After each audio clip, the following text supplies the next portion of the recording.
Craig, I understand you just wanted to make monsters? That was it, yeah. It started with when I was a little kid, I saw the original Planet of the Apes movie, and I said to myself, I want to be a monkey too. Not really kind of realizing the context of what I was saying, but I went out and I got this monster makeup handbook from a magazine called Famous Monsters of Filmland, and after a couple of years, I perfected a Planet of the Apes makeup, and that's kind of how it got started. And I had so much fun transforming myself into a Planet of the Apes person. And I realized that when you put on these makeups, that you become this other character, and it was really fun to jump and do the stuff like that. And so I just thought, this is what I want to do. And that started like around like from the 5th grade on out. I knew this is what I wanted to do.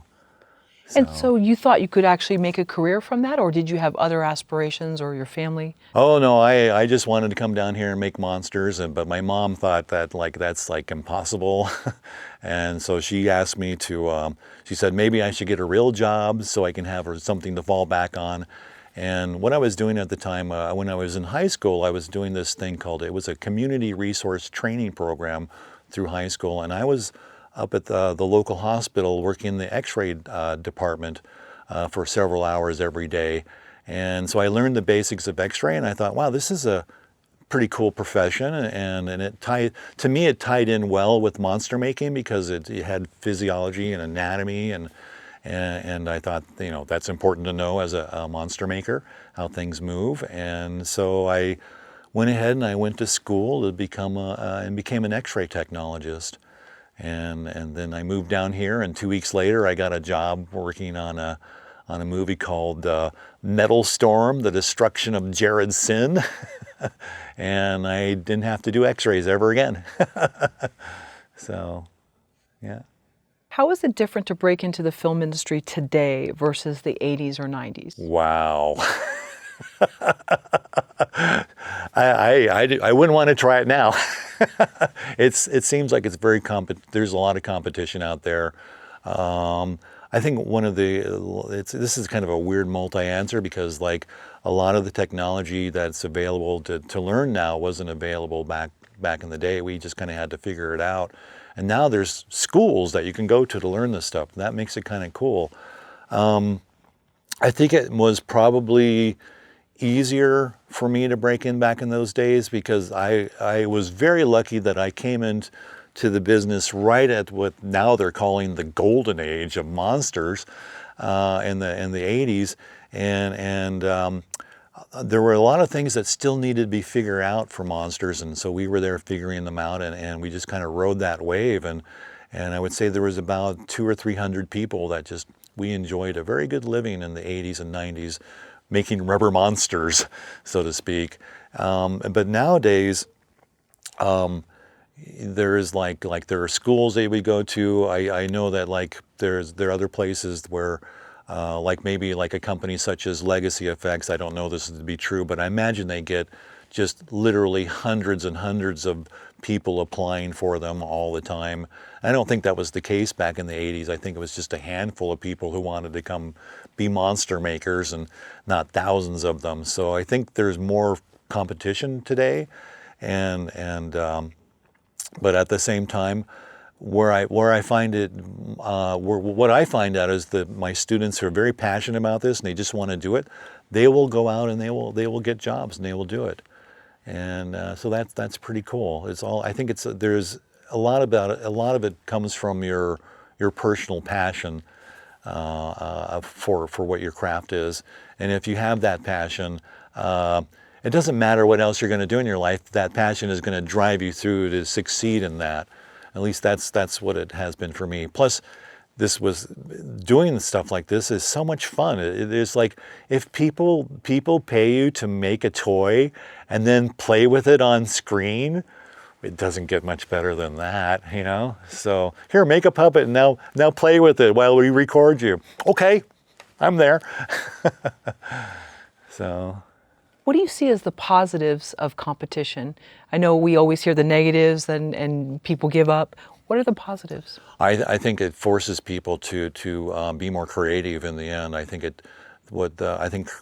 competition makes you constantly thinking about how to do something better, and I think that's a great thing. I think that because that's driving that will drive the industry and the craft forward, both creatively, artistically, and technology-wise. I think that's always a good thing for competition. I think friendly competition is great. Non-friendly competition where you're just trying to eliminate people and stuff like that, obviously not so good. But yeah, I think competition in the end is actually a good thing to help drive the industry forward. So, I guess. I know there's more like we a could. crazy answer there. Like, Well, okay, no. cut that one out. No, actually, I like that because I think with competition, there's some that thrive on it, and maybe if you're more of an introverted artist type, Right. it actually repels you and sickens It can you. do that, yeah. And that's one of the things with my students is one of my main jobs here is to build up their confidence level so that they feel that they have the confidence and the ability. They have the ability. They will get it, and it comes. But then it's a matter of getting their confidence levels to the point where it matches their skills. And so, but I have a lot of tricks, and that seems to be working with most of them. So, What do you teach your students about breaking into the business? one of the first things I tell students, and I will tell this in open houses and stuff, I say, it's who you know that gets you in the door, but it's what you know that keeps you in that door. So there's absolutely networking in the entertainment business is so important and so valuable, because I would say most of my jobs that I've gotten in the entertainment business they came from people that I previously worked with or people that I knew.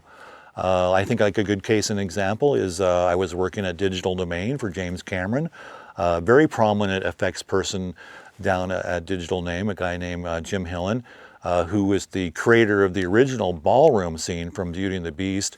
He was working there. He got called back to work at Disney on Dinosaur and break some new ground on that movie. And then a couple months later, he called me and asked me if I wanted to go work at Disney. And I went, great. And so I ended up at Disney for 15 years, and we pioneered a lot of the character animation systems that are being used today. But if I hadn't known Jim, I would have never gotten that call. So it's definitely, networking is so important, and that's one of the things that we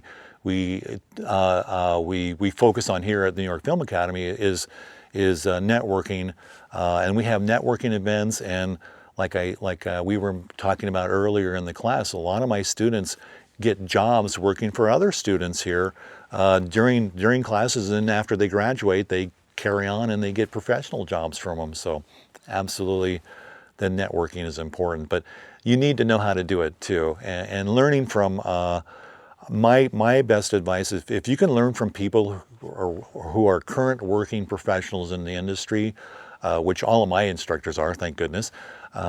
That's a plus, because you're going to be learning the stuff that's being done in the industry today and not 10 years ago. And so because it's such, this industry, the paradigms in this industry, it changes so fast. It's completely different than it was even 2 years ago. So I'm curious, what can you advise a person about networking? Sometimes, coming from another state or wherever, you're very eager, but there's sort of a protocol in how to do things in this town. And just sort of making sure that if you are attempting to network, that you do it in a way where you're not maybe pushing people off. I think that networking is best done like in a kind of for me, like a casual setting, is where you're just shooting the bowl with people, and you're just like in a casual, very, very casual, non-threatening atmosphere. I think that's the best place. I don't think it's what you don't want to do, in my opinion, that turns a lot of people off, and it definitely turns me off, is like I'll meet somebody, and within 2 minutes they're pitching me their story and their ideas and their stuff, and I'm like, I want to get to know that person first. I want to know who that person is and what they're like, and and I think they should know who you are too, so to see if you even make a connection first, and then go. But it's all about, it's just, I think common sense really rules the day here. So, and just not being rude to people, just being nice and open-minded. So I hope that's good. Yeah, no, that's great. That's great. Don't worry, we don't have like a meter that says wrong answer. Okay, Yeah, no, this isn't game. This isn't quiz show. Yeah. I think one thing that you talked about is that you had done something where you swept floors for 2 weeks and reorganized that a closet. was what you were talking about. And you said that you knew where everything was. That's true. And then they couldn't get rid of you because now you knew. Yeah. Yeah. So, Okay. Yeah. That was that. Yeah. When I first started, I worked at a place up here in the valley called Makeup Effects Labs, and they said, well, we don't have any work for you right now, but we might have work in a couple weeks, but you're welcome to work for free, which is always like a double-edged sword, right? But I said, okay, I'll do it. And so what I did is I cleaned the shop, and then they said, could you reorganize the shop? And so I did. I reorganized the whole shop. And by the end, like you were saying, I was the only person who knew where everything was. So I became indispensable because, like, hey, where are the tongue depressors? Oh, they're over here. You know. And actually, it was completely unintentional, but it worked really well.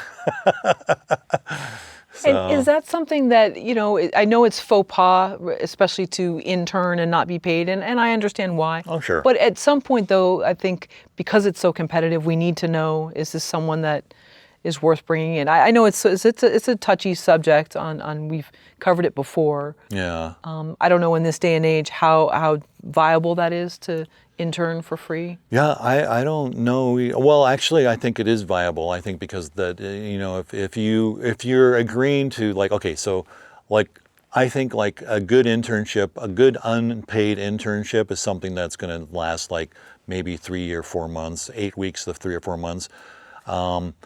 I don't think an unpaid internship for 6 months, I think that maybe the person might be getting taken advantage of by that point. But of course, that just depends on the situation.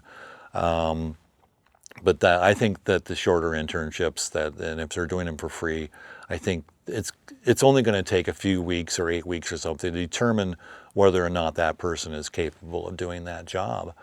And so I think I think that's probably, from my opinion, is like the best way of doing it, is to do shorter internships. We have internships here that our students run that they will run like the entire semester, so that's about 15 weeks or so. But usually the internships, they don't start up right away. They start up like within the first 2 or 3 weeks, so it's not like a full 15-week internship type thing. But yeah, absolutely. If I recommend internships and working, because the knowledge you get from being there and working there is equal or more value of what you're going to get in a classroom, I feel, because you're being exposed to real world experiences and real world problem solving, and so that becomes very important, and that's the perfect place, is to actually go do it in a real workplace. What was the first thing that Steven Spielberg said to you on the set of Jurassic Park? Action. Okay. No. Well, I mean, like there were a lot of discussions before we ever got to set, and one of the main things that he was very interested in is he wanted the dinosaurs to have bird-like motions, and both myself and my secondary puppeteer, we both owned parrots and macaws and stuff like that. And so a lot of the raptors movement that you see in Jurassic Park is all based off of my Amazon green cheek parrot, the way he would like look through things with his left eye. And so Steven was really big into that. He just said, at one point he came up to us and said, there's no budget and there's no time limit, just make me the best dinosaurs you can. And we did that. And we broke so much new ground on that movie that people actually never realized. For instance, we used motion flight simulator technology to create the T-Rex, and that hadn't been done before. And what was going on was like we were trying to figure out a way to build the T-Rex, and this was like 2 years before the movie came out, right? This is how long we were working on that project. And the first thing is like there was an old ride at Universal that burned down. It was the King Kong ride, and basically you would go through this tram ride, and inside this building was a giant full-size King Kong, but he was an inflatable. He was basically like a Macy's parade float balloon that had mechanized arms in him. But if you looked in the bottom, he had these giant Ritter fans that would keep him inflated, and they would spray banana scent in there too. So when you drove through it, you smell bananas like his breath. And we thought that was pretty cool. But I still kind of like, I really didn't want to go. I wanted to do something a little more than that. And then the next thing that happened was there was this Fievel Goes West attraction at Universal, another Steven Spielberg movie. And in it, there was this 2-story tall cat puppet that was in the ground, and it was on a teeter-totter, so on a seesaw. So it was counterweighted, and so when they needed it, they would add the weights, and he would come out of the ground and terrorize the mouse, which were people in costumes. And I thought that was kind of cool, but then again, still not too excited about it. I wanted to do something something better if we could. And then someone suggested they had seen this Mel Brooks movie where in the end of this movie, 2 guys battle each other with construction cranes. And I forget the name of it, but so then I was told, hey, go out and look at backholes and construction cranes. And so I went out and I looked at those, and that was so kind of like there were so many problems that they presented. First, we could kill people really easy with a backhoe because there's so much force. And the other thing is that when you watch backholes and the construction cranes move, they have this thing which we call wagga wagga, which is this shakiness. Like when the arm moves there and it does like this, it shakes and it goes down and it shakes and it moves and it shakes. And we call that wagga wagga, like wagga wagga, wagga wagga. And of course, a dinosaur would look like it had palsy or something if it looked, if it was doing that. It did later for a different reason, but so I was just like, this is going to be a nightmare. And so I took the weekend off, and I was I'm a helicopter pilot, and they were having the helicopter international convention down at Anaheim at the convention center. I was like, okay, I'm going to Anaheim. I'm just going to go spend the day looking at cool helicopters. And while I was down there, I saw a flight simulator, and it just hit me like in the face. Here was this simulator with a 9,000-pound cockpit on it, which was the same weight as our dinosaur probably was going to end up being, gliding gracefully through the air and simulating flight. And I thought right then and there, that's the technology that we need to build a T-Rex. And so I found a company in Santa Fe Springs called McFadden, and I called them up. And they didn't want to have anything to do with me because they'd dealt with a Hollywood company before, and they weren't going to have anything to do with this. So the next day, I was working for Stan Winston, and the next day Steven Spielberg comes to Stan's, and Spielberg says, put me on the phone. So I called him up and I said, my boss, Steven Spielberg, wants to talk to your boss. And 10 minutes later, we had a deal, and they were on board. And then we used and the thing was is they had solved so many problems that we hadn't even imagined or dreamed of yet with the flight simulator technology. It's all being run by like large amounts of hydraulic fluid being pushed through these giant cylinders, right? And the problem is that when you start moving hydraulic fluid around like that, it heats up, and then it expands, and then it makes the hydraulics get very, very spongy. So part of the problem is keeping the hydraulic fluid cool. So like the T-Rex had not one but 2 air conditioning units that the oil would go from the T-Rex and go into one air conditioning unit and get cooled down, and then it would go straight into another air conditioning unit and get cooled down more before going back into the T-Rex. So that was a problem they had solved. Another problem they had solved is that you can only go for a certain amount of distance through a hydraulic hose without losing too much pressure, and it starts to become spongy. And then they had done all this work with accelerometers and inertial inertia sensors and stuff like that. And all of that really great technology got incorporated into the T-Rex. and it was like building him was like building an aircraft, because everything was weight and balances, right? Because like if you had the weight on his nose was a certain amount of weight, and we knew the hydraulics could control that amount of weight, but if he opens his mouth, suddenly his center of gravity is no longer at the tip of the nose, it's shifting the weight in. And so now the computer has to compensate for the jaw opening and recalculate that on the fly. And that was what was going on with the T-Rex, was all these massive little calculations to keep him running. And we pulled it off.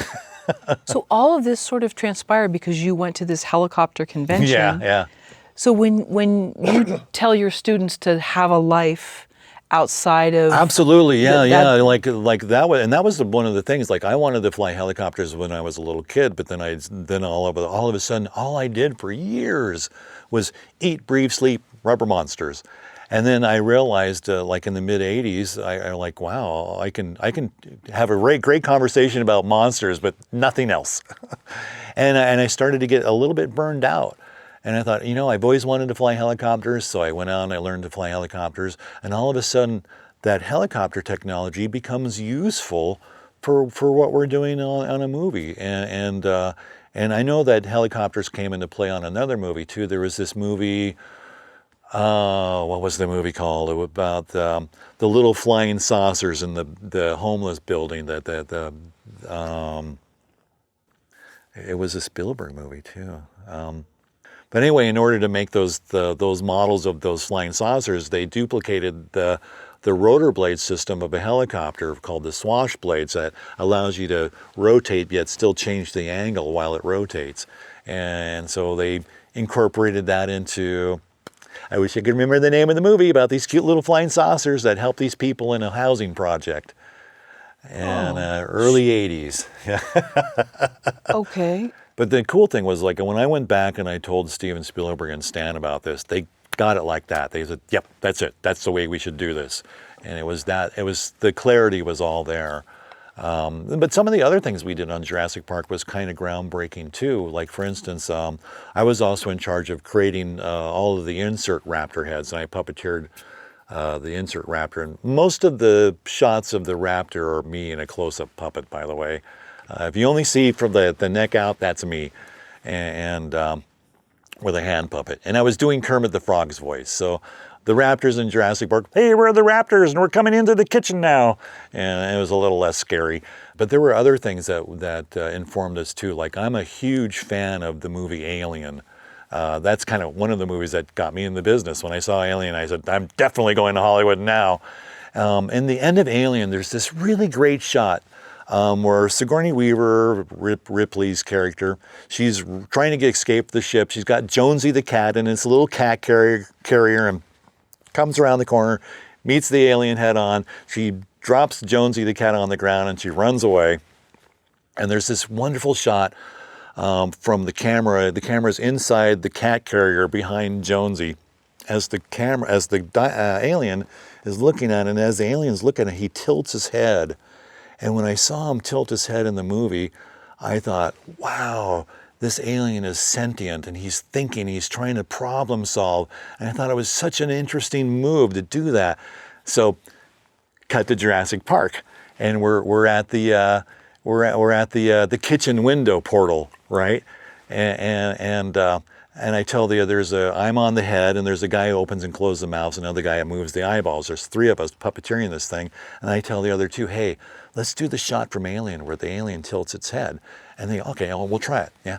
And we don't tell anybody, we're just gonna do it, right? Put in there, the dinosaur looks in, tilts his head. The moment I tilt his head, someone in the back goes, you're tilting the head. Steven Spielberg yells out, it's like Alien, I love it. And that's the take we used. He just gets it. He absolutely, he saw it and he went, that's what they were doing in Alien. He got it. And that's the shot we used. I'll start an ET story, how it came about, because it all came about because of Jurassic Park. We were sitting on stage one day getting ready to shoot a scene, and then I noticed this like very businessy looking woman, like a lawyer, comes in and starts talking to Steven Spielberg. The thing is, they're both looking at me and pointing at me. And I'm like, and I was thinking, like, did I like break any NDAs? Did I like blab to somebody? And I couldn't think of anything. So next thing I know, she's there next to me and she says, can you follow me? And I'm like, okay. We walk across Universal to the Amblin bungalow, all the way in the back. And on the back, on the floor, is this great big wooden crate that looks like exactly like the crate from the Ark of the Covenant is being kept in Raiders of the Lost Ark. Turns out, built by the same guy, so there's not a real coincidence. She gives me a screw gun and tells me to open it up the crate, and I do. And I pull open the lid, and there's E.T., the extraterrestrial, in it. And she says, his finger light is burned out, and we're shooting a commercial in 2 weeks, and do you think you could fix it? And I go, I'll take a look. And so I take E.T. home. And I don't know why that got a laugh at some place, but a lot of people laughed at that for some reason. And I get him home. I pull off the finger. The little skin was really easy. And it turns out his finger light is a brake light bulb from like a Chevy car from the 70s. So I just drive down to Pep Boys at the time, and I get 2 of them for $4.95. And I come back, and I replace, and I put the skin on. The whole thing takes maybe 20 minutes to do. It takes longer for me to drive to Pep Boys and get the light bulb than it does to fix E.T. So the next day I bring E.T. back and I give him to her, and she asks me, how much money do you want for this? And and I was already on Steven Spielberg's payroll, so I was kind of like, okay. And so I was like, $40? Because they kind of cover the expenses for a $5 light bulb. That's a bit of a markup. So there's gas. Yeah, and then she freaks out a little bit. She's like, "What? What do you want us to read a script, or do you want options, or do you want what do you want points or what?" And I go, no. And I explained to her it was just that simple to do. And she said, oh wow. She says the last person who changed a light bulb charged them $15,000 to do it, to change a light bulb. And then she asked me, so what are you doing in 2 weeks? And puppeteering E.T. And so that led to about almost a 20-year-long career of taking E.T. all over the world, and for public appearances and commercials, and we did all kinds of fun things together. We even went to the '97 Super Bowl, and where E.T. saved a day, because I don't know if you noticed during the halftime show, all the power went out on the Super Bowl. Well, E.T. used his finger light and goes up to the fuse box and goes, and saves the Super Bowl. We were there. Thank goodness we were there that day. But and it wasn't a commercial for Progressive.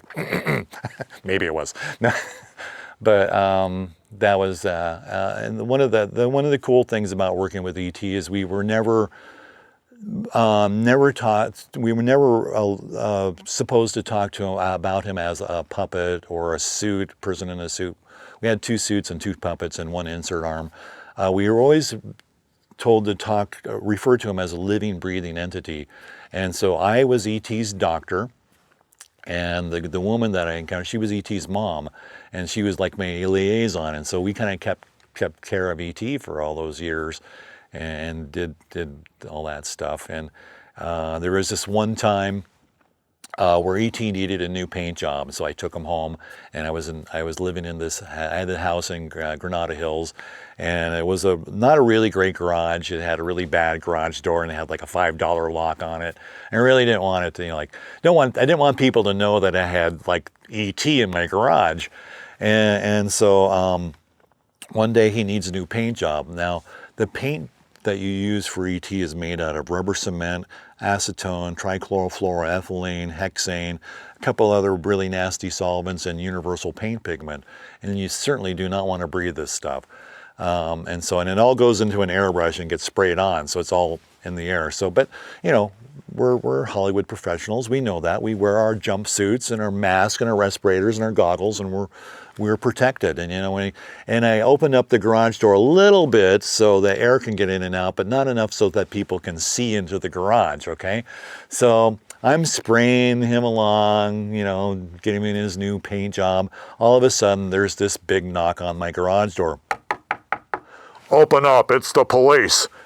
And I'm like, what? And so I open up the door, and there's these two policemen with their guns trained on me.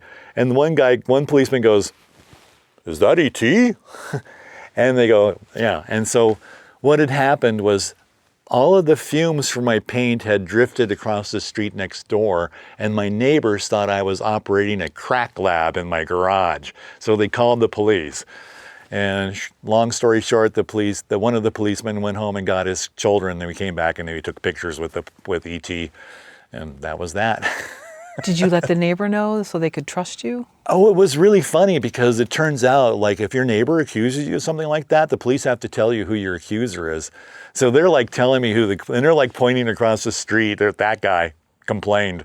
I'm like, oh. Did you show them E.T.? No. Oh, okay. No. Well, nope. I think they figured it out eventually. Right. So, but yeah, it was fun. and as you said when we were warming up that you knew certain films were going to be really special and you knew that the audience would resonate with them. Did you feel the same with E.T.? I did, yeah. I felt that and the funny thing was, like, Spielberg he just set out to make this little movie. And he decided from the get-go in the movie, he was only going to use one lens. He used a 28 millimeter lens for the whole movie. No lens changes, which is kind of unheard of. And he just wanted to make this simple movie. And he got, what was the writer, Melissa Matheson or someone who wrote it? And she was married to Harrison Ford at the time. And so there are all these cutout scenes of him in there. He played the principal of the high school, where Elliot gets drunk and goes in and talks to the principal. That's Harrison Ford in an unknown role. But there were a lot of great moments. One of my favorite stories from the movie is this lovely little person named Margarita. She played E.T., and it was her first time wearing a costume or a suit, and she was very nervous, and she had drank too much coffee. And so I don't know if you see the beginning scenes where E.T.'s going up the stairs, and there's like the little Reese's Pieces on the stairways and stuff, and you see E.T.'s hand and he's all shaky. She couldn't stop shaking because she had been drank too much coffee. And she's like, I'm really sorry. And Spielberg's like, I love it. It's great. He turned so many things into work, and he could see something and go, this is great. We will take this small flaw and we'll humanize it, and we'll make it work for the movie. And that's kind of the way it works. Like there was this commercial we did for Progressive Insurance. We rebuilt the exterior of E.T.'s house inside a soundstage, including the grass. I mean, what we didn't know is that we got real sod, and all of this sod had been impregnated with ladybugs. And when we unrolled it and they turned all the lights on in the morning, all the ladybugs came out and took over the set. And the director of photography, which was the same guy from the original movie, Alan Boucher or something like that, he saw it and he's like, this is great.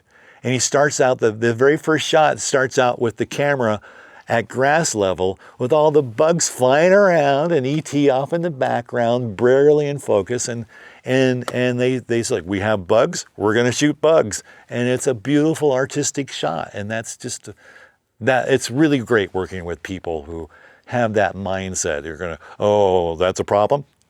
No, it's not. Let's make it work for us. So. That's interesting. How do you instruct your students or inform them that there will be times when their decision will not be heard, but maybe in their personal work to be sort of free and loose with things so that ideas can come? Yeah, I tell them, and I think it's really great when, like for instance, I had one student who went through an internship and they were besieged with problems, and I think that was the best thing in the world that could ever happen to them, because if everything had gone perfectly and just super smoothly, that would be a great experience. But the fact that things did not go smoothly and there were a lot of problems that they had to solve on the fly, they will have those problems solved the next time that happens. And so it's like the difference between the new person and the professionals. The professionals, we've been making mistakes longer and learning from our experiences. It's like one of the things that Jim Cameron would always say, and it's that old saying, like, no plan survives the battlefield, or whatever it is. And And I think it's really important, and this is what I tell my students, like, we have to be really flexible when we go in, because things are never going to go exactly the way we want them to go, especially for visual effects people on set. You will get a lot of people who don't have any experience with visual effects, and they will have assumptions that will actually hurt their shooting. And so it becomes a paramount for that visual effects person to step in there and say, hey, let's try this, and let's make sure we're doing this correctly. Can you tell us the day you realized that CG was taking over? Yes. It was a day at Stan Winston's on Jurassic Park, and we had been creating, we'd kind of seen it before, a little bit on Batman Returns. I was in charge of building all of these penguins with rocket packs, and we made all these puppets, and then it was this interesting back and forth thing where, like, they would decide some of the puppet shots to get replaced with CG shots, and then some CG shots got replaced with puppets, and there was kind of like this ongoing tally. And we didn't, like, okay, for maybe these really long shots that are really dark, it'll work. But then right after that, we launched right into Terminator 2. And we thought, okay, they can do really cool stuff like liquid metal men and stuff like that. But how well can they do, like, people? And I felt like the liquid metal man, like, going through the bars and stuff. He looked really, really good, but he still looked a little CG. But at the time, it was wonderful. And we still and again on that movie, there was like this back and forth. Like, we would get some shots that were supposed to be CG, and CG would get some shots, and so there was a little bit of back and forth. And then Jurassic Park came along, and then one day they sent this test over from Industrial Light and Magic of this T-Rex walking in this field, and there's this big tree bush thing, and as it walks through, it brushes this tree, and it's very, very interactive and looks great. And Stan brings it in, and Stan and the other four main guys at Stan's, we're all looking at this, and we just look at each other and we go, our days are numbered. It's like, this is the future. And we didn't know that. We didn't realize it was kind of, yes, it was the future, but no, it's not the future. It's kind of a mixed bag there. But and that was shortly after that Stan came to me and said, hey, well, he wants to build a CG studio so because he wants to make full-on characters, and so that's kind of how that got started there as well. And they assumed that you knew all things. Yeah, because I did a flying logo on my Amiga, and I did a chrome dinosaur hopping, and but the thing on Jurassic Park is that. So we decided, okay, we're going to create a liaison with ILM to do their dinosaurs, but we really, really need them to look the same. You know, when we cut to a CG T-Rex and we cut to our real T-Rex, we want them to be, you know, the audience can't tell the difference. And so that led to this really great liaison between myself and a woman up there in Industrial Light and Magic. Her name was Janet Healy, who has gone on to be producer of many, many animated movies at this point in time. But she was a line producer at that time. And we came up with this plan. We would do things like we would get a great big piece of T-Rex skin, foam latex skin this big. And on this section, we would paint the base layer of paint. And then on this section, we'd paint the base layer with the next layer. And we basically gave them a paint by number system to create their textures for all the dinosaurs so that they would look right. And that worked really well. When you watch the movie, right to this day, I'm surprised at how well the movie holds up. To this day, where you see the puppets and you see the CG ones, it's hard to tell the difference. There's a couple places, but most of the times you'll be hard pressed to figure out which is which. So, and there's even a shot that starts out with a puppet and ends in CG, and no one ever noticed. Is like, I had this insert raptor puppet, and I'm chasing the kid into the refrigerator, right? The freezer in the kitchen room.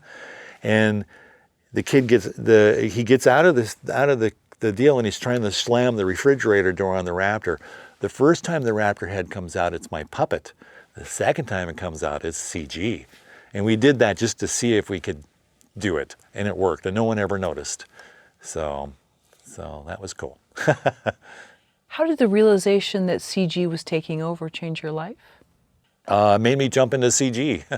Yeah, 'cause like basically Jurassic Park was kind of my last official rubber monster animatronic type movie, although I did more after that. But I absolutely, after Jurassic Park, I helped form Digital Domain, and then I went totally into the CG world because I wanted to be able to bring monsters and creatures to life where you could see their whole bodies and walking around. And I wanted to be the guy who could design those walk cycles and those behaviors.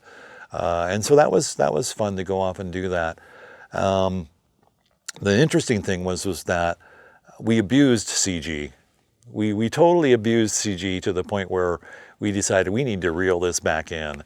And I think this movie I worked on that really comes to mind. I was working on a movie called Interview with the Vampire, and there were certain things like there's a scene that happens like 100 years ago. It's on the Mississippi River at night, and the vampire character comes up to this woman on the dike and he bites her in the neck, and vampire stuff, and she bleeds on her white dress. Right now, any other day, I would have gone out and bought a bottle of I would have bought a bottle of Caro syrup and some red food color, some tubing, and a little baby Asperix syringe, and we would have ran that tubing through her, and $12 later, we have a blood effect, right? Squeeze the bulb, blood comes out, ta-da.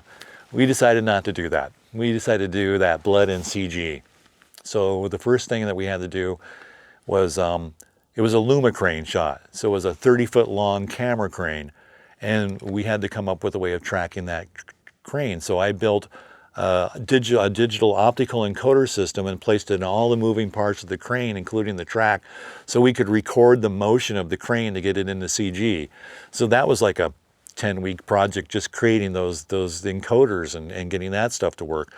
But then we filmed it, we tracked it all, and we came back, and then I made these picture frames, and I stretched cheesecloth across these picture frames, okay? And then I put them on horizontal, and I put a mirror under them, put a camera that shoots in the mirror straight up into the cheesecloth, and then we dripped India ink on the cheesecloth, and we filmed it spreading.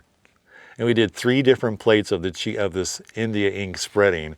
And we took that film, and we digitized it, we gave it to a guy, and he superimposed it over the dress and made it work with this thing called elastic reality, which is this old program. Remember in the old days, we'd see all these movies where people would like change like Manimal and stuff, like people would like transform instantly, CG, they would cinemorph into a creature. This software was designed to do that, but we repurposed it to do a blood stain. So overall, something that cost $12 practically, we spent about $150,000 to do it CG. And why? And there were a couple other cases in that movie where we did similar things. But then afterwards, we started to realize, let's not. And then this interesting shift happened where we found, hey, why not use the best of both? And I think that one of the great examples of that is this. It's like the unofficial sequel to Jumanji, the space one, Zurastra, something like that. They play a Jumanji game and their house flies up into space and they have to finish the game before they can get back to Earth, and there's aliens and monsters and robots. And at one point, there's all these robots running around their house wreaking havoc. And from the waist down, they're robots on wheels, kind of like the robot from Lost in Space. Then from the top up, they're like again like the robot from Lost in Space with their arms.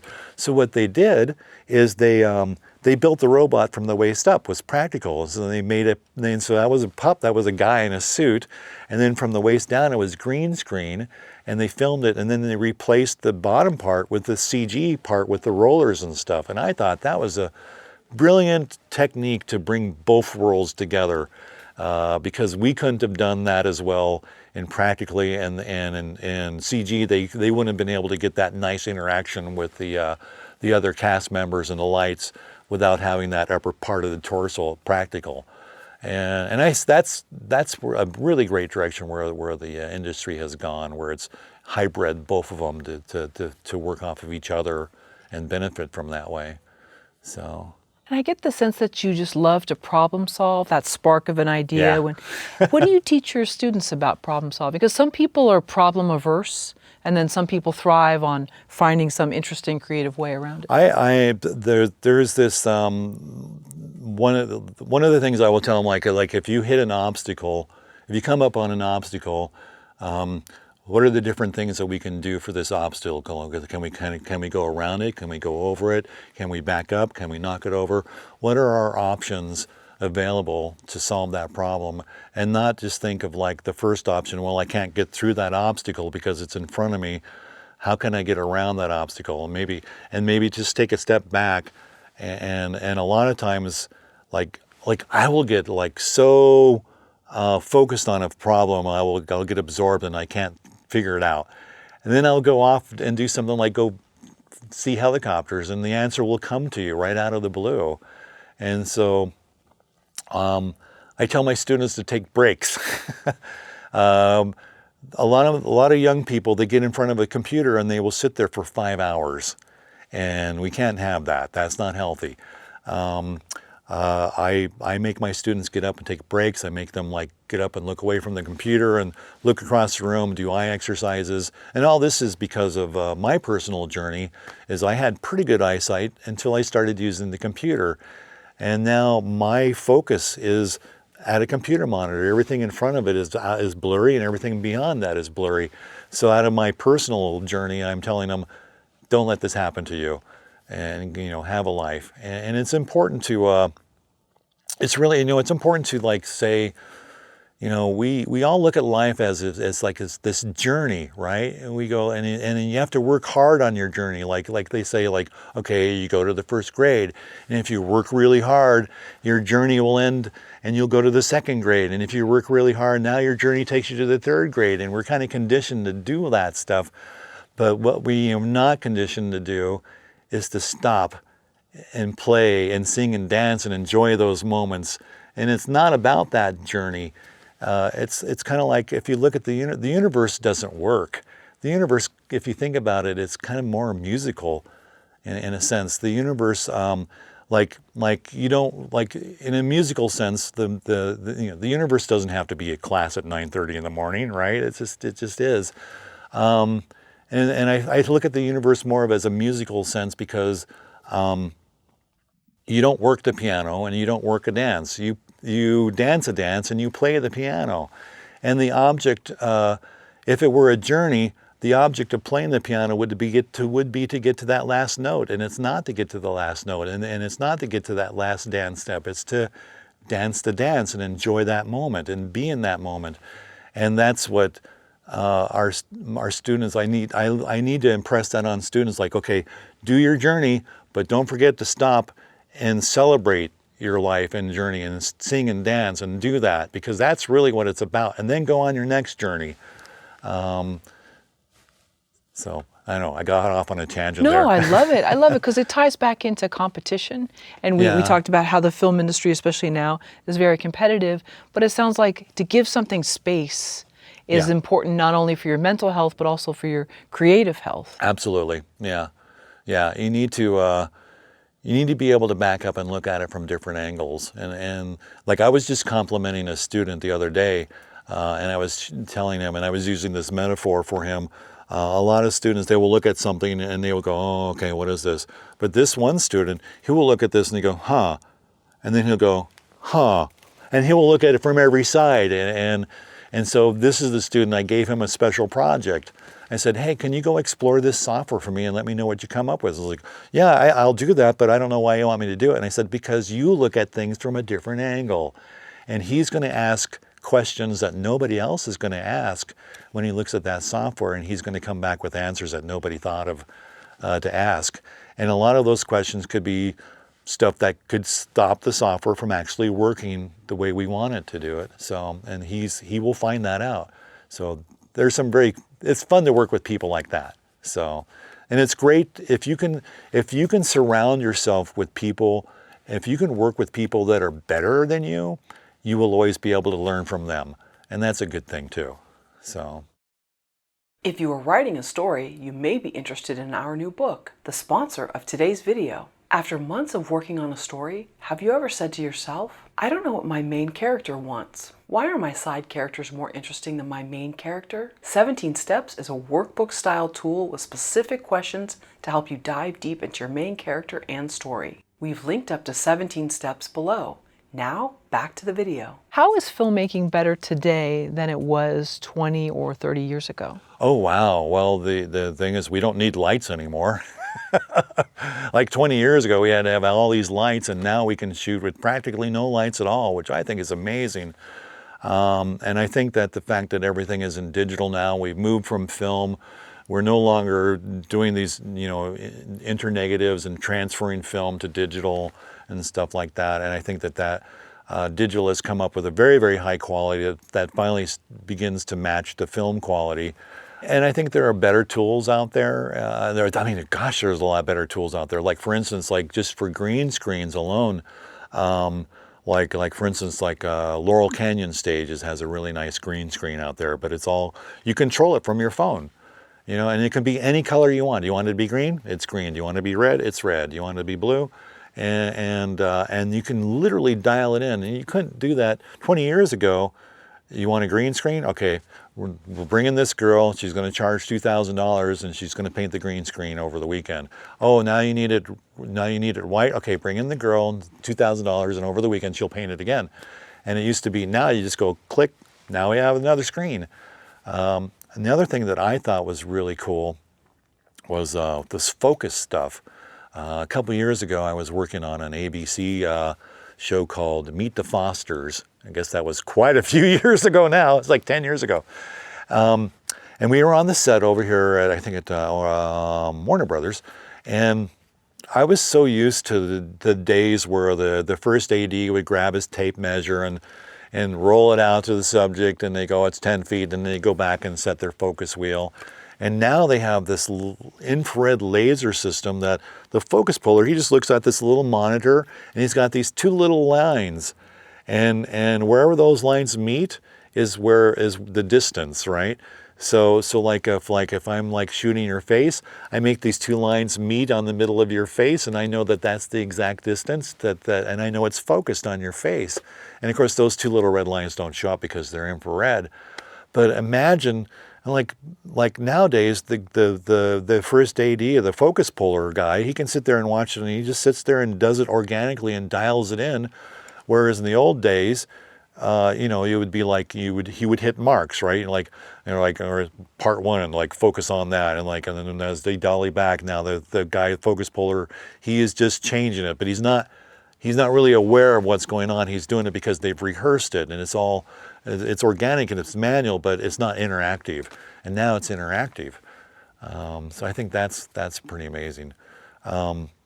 And in terms of CG stuff, like in the computer filmmaking now, the tools, I know there's a huge concern about AI and everything about AI and stuff now. But if we use AI for the tools that it can be useful for, it can save us a lot of back-breaking work. For instance, in around 2005, 2006, I was working at Disney, and we decided to convert Beauty and the Beast into stereo, which meant taking every frame of that movie into a Photoshop type thing and creating grayscale density masks, or Z masks for it. And every frame would take an average between 20 and 30 minutes, and you go to the next frame and you adjust it. And so in 1 week, you'd maybe get like 2 or 3 shots.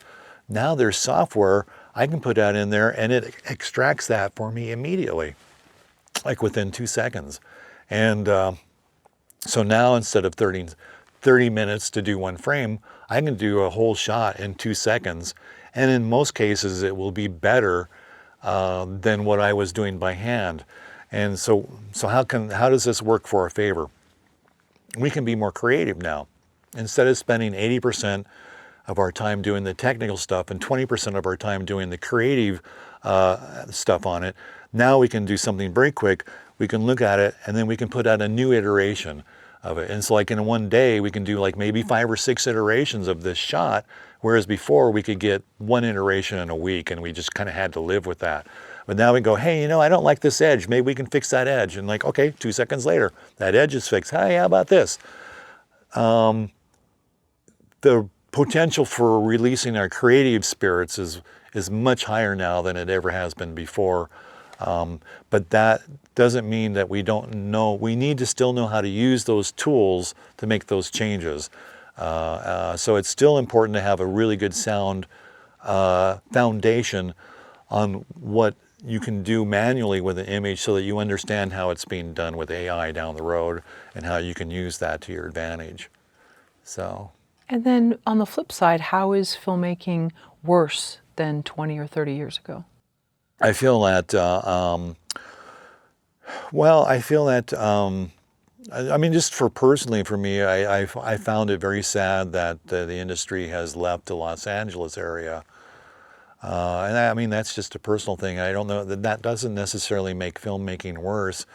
What I did see is I saw, like, you know, there are things like people went up and Vancouver has a big thriving film community. And at first they didn't have a lot of experience, but now, you know, they've been up there for years and years. So they have a very, very experienced base up there, working up there, and their product and their content looks very professional now.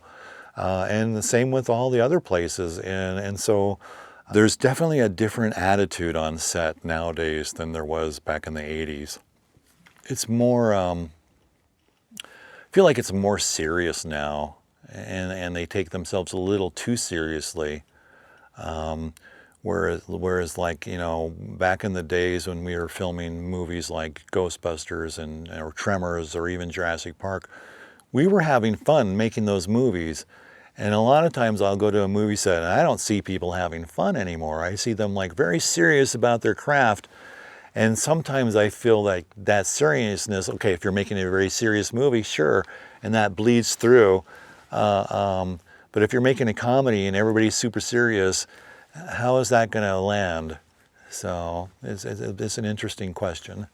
And do you think that's just film sets in general, or there's seriousness of the world has changed? So that, I mean, I know it's a bigger topic to I think it's done, it's across the world, and of course we've all become, in the last few years, we've all become very, very aware of things like cancel culture, and we've had to become more sensitive of that. And fortunately, on the good side, diversity is in the news, and we are getting better diversity than we have before. I feel that we are, especially in the film business, and I think that's a good thing. Sure. So, Sure. but I feel that there's a lot of in the CG world, in the visual effects end of the business, there's just a lot of the mindset from it seems like a lot of the mindset has gone to like CG people and visual effects. All you need to do is push this button and your building will explode, and now you can go comp it and stuff like that. And that's, you know, they're not aware of the actual work that goes in to making that footage, and so there's a bit of a gap between the knowledge bases. And I find it really interesting when like our filmmaking students, they will come to my visual effects students and they'll say, hey, we want to do this, and my visual effects students like, well, we need to go to set and we need to make sure this is set like that and this is set like this, and they go, oh yeah, we never thought of that. But that's important, and now we're starting to see the collaboration here at the younger ages, whereas I feel that that's lacking in some of the professional sets now. There's some division between one group doesn't necessarily know what the other group is doing, and if they were to collaborate together, everybody would benefit from that. So. Sure.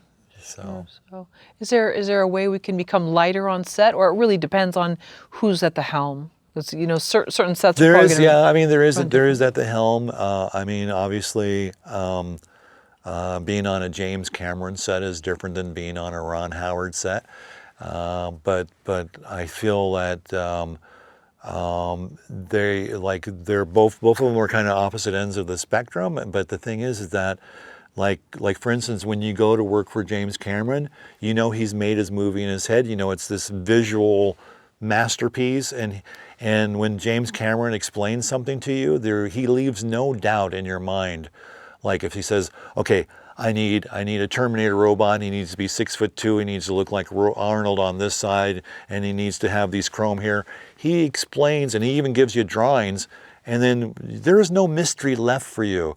You go and you go like, okay, I'm going to go build this robot. What's the eye look like? Oh, okay, I'll make the eye look like this. What is? Oh, yeah, I'll do this. There are some movies, and I won't name the directors. You'll go in and they say, make the monster blue. And I go, okay, make a monster blue. And then they go, I guess I don't like a blue monster. Let's make them green now. And they don't have a vision that they go in with. And that's why it's when you're working with people like James Cameron who do have that vision, there's no mystery to be solved. You go in and like, what do you want to do, Jim? And he'll tell you, and you go and you do it. On the other hand, when you work with people like Ron Howard, it's a lot like the attitude on set is so important to him that everybody's in a good, even light mood. Like for instance, we were shooting this movie called Apollo 13, and we were out at Cape Canaveral, and we needed to shoot these shots of the Saturn V Apollo vehicle moving the Saturn V, which we were going to put in CG wise or with a model. But the fog was down to like 2 feet above the ground for like 4 days, and we couldn't shoot because there was nothing. We couldn't shoot because of the fog. And Ron Howard, he's just like, no, everybody, let's just relax. It's okay. And I'm like, how come you're so easy going about this thing? It's like, oh, I planned this. I have 4 days to get this shot because I knew something like this might happen. Let's just take it easy, and then when it happens, it'll happen, and we'll shoot a good movie. And it's like, wow. I know other directors who'd be like freaking out at a moment like that. Jim Cameron wouldn't be. He'd be on a phone call with God, change this. But It helps to have them on speed dial. Yeah. But that was so when you're working with good directors like that, it certainly makes a big difference. And they come from all aspects. It doesn't matter. Like this one director, I didn't think I didn't know what to think about him because his only movie he had done before I worked with him was this stop motion live action movie called Mouse and a Motorcycle, which was a fun movie. I loved it, but I didn't know what it'd be like to work with Ron Underwood on another movie. And so we did Tremors, and he was amazing. It was really fun working with this basically kind of a first-time director. And then he went on and did City Slickers after that, and that was quite the little masterpiece. But it's fun doing stuff like that. So I understand there's 12 principles of animation according to Disney that you apply to puppeteering. Number 1 is squash and stretch. Squash and stretch, yeah. This okay, so it's a Disney animation principle, right? And one of the 12. But we embraced this in the real world puppetry too, and in particularly squash and stretch for the Slimer ghost on Ghostbusters. And by the way, his real name is Onion Head. We wanted the Slimer ghost to be able to stretch and squash, right, and keep his volume. And I actually came up with this idea. I'm really glad that I did. Is one of those moments we're down in Marina del Rey. Here's our monster shop. Across the street is Beacon Storage. And at Beacon Storage, there's these big crate boxes, and they have that wire bandit material holding them together. And I thought, we could use that wire bandit material for dress hoops. And we made dress hoops in the Slimer Ghost with bungee cord. That way, it wasn't a big fiberglass shell. It was these dress hoops attached to his rubber skin with bungee cords, and that his whole body could like bounce and squash and stretch. But it wouldn't lose its volume. It would keep its volume. And so that was squash and stretch for Slimer Ghost. Okay, so. And number 2 is anticipation. Anticipation, yeah. So anticipation is like my favorite example When I discovered this a long time ago, I was watching this Disney movie called The Rescuers Down Under. Okay, in the very beginning of the movie, it happens in Australia. In the beginning of the movie, there's this blade of grass and there's a dragonfly on it. And then the dragonfly takes off and flies down and flies through canyons and stuff as you follow it, right? And so I decided I want to recreate that scene. I want to make it a dragonfly fly. So I looked at the shot and I just made this dragonfly take off, right? And then it didn't look right to me. And so then I went to the Disney movie and I did it frame by frame. And then, and the dragonfly is sitting there, but before he takes off, he crouches and does this little anticipation thing. So he goes, eh, and then he flies. And so so he has this little counter on it, like, eh, and off he goes. And that's what mine was missing. It was missing the anticipation of the flight. Like, I can fly. You don't just go here and you go fly. You go like, okay, let's fly, and anticipation. Great. Number 3 is staging. Staging, yeah. That is, I think staging goes back to Mickey Mouse and the Steamboat Willie days, because it's more involved in this, but one of the problems with Mickey Mouse is that he has these 2 round ears. But notice, like in the early Mickey Mouse cartoons, when he turns his head, the ears stay the same, right? They don't they don't turn into little slivers or anything. They actually just stay there. And that's partially what I think was the inspiration for staging. And that is your characters need to be in a position where they are, wow, it's tough to describe without going to the drawing board, but they need to be in a place where they look right to the audience and they're engaging to the audience, and like for instance, like if you had this like a bad guy character and he was tormenting the good character, you wouldn't want to stage a shot where the good character looked like they were looming over the bad guy character, unless it's the very end and the good guys, the bad guys getting their comeuppance. You mostly want to maintain like a staging that makes it appear that the bad guy is looming and dominating over the good person, and that's mostly has to do with character position and the camera staging, or where the camera angles are. And so that's my story, and I'm sticking to it. So. Number 4, straight ahead action and pose to pose. Right. So that becomes like that's basically comes under the discretion of the way an animator wants to work personally. But a pose to pose action animated would be like, let's say like I have a shot that's 42 frames long, and they start here and they end here. And so what I will do, in my first frame, I'll pose them here, and then I'll go to my very last frame and I'll pose them all the way over here. And then he'll slide in between and forth, but then I will set the in-betweens. And so he'll go from one pose to the other pose. But I will set up those poses first. Let's say like he has like 3 poses in that shot. So I'll make the first pose, middle pose, and then I'll work the way how they go from pose to pose. Now, if it were straightforward animation, I would just start at that first frame and I would just animate straightforward the whole time till I get to the second pose. Then I would animate from there to the third pose and then the fourth pose.